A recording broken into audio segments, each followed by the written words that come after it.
So I just got out of church, heard a nice sermon on Titus chapter 1, verses 1 through 4, Paul's introduction to Titus, and how Paul,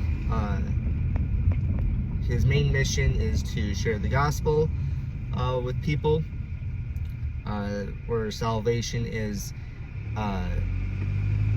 in faith alone, through Christ alone, for the glory of God alone, and how God chooses people for salvation, and because God knows us from eternity past.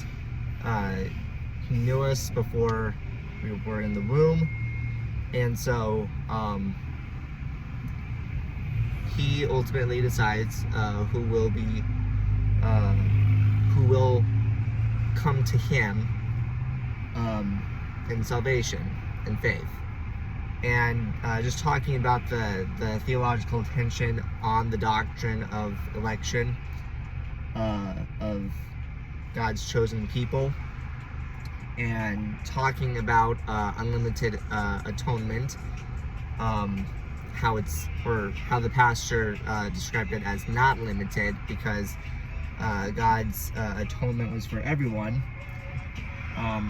which was an interesting take, because my perspective on the issue is that atonement is limited from God's perspective, given that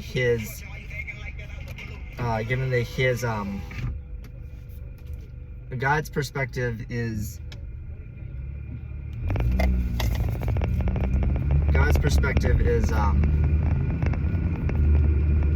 limited because He already knows who will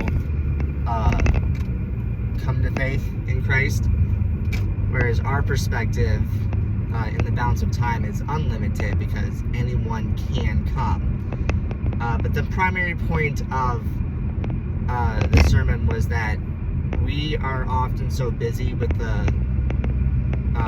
doctrines that the Bible talks about that we fail to actually share the gospel, which I do like that cherry on the top of that sermon, because it's so true. Theological debates often break out over, secondary differences that are not salvific in any way, shape, or form, like baptism. And so to have a sermon that touches on what is biblical, but also what is the point of it being in the Bible. Everything is supposed to point to God, to Christ. And so, yeah, good sermon. Slight disagreement, but totally okay with that. Yeah. So what did your pastor preach on today?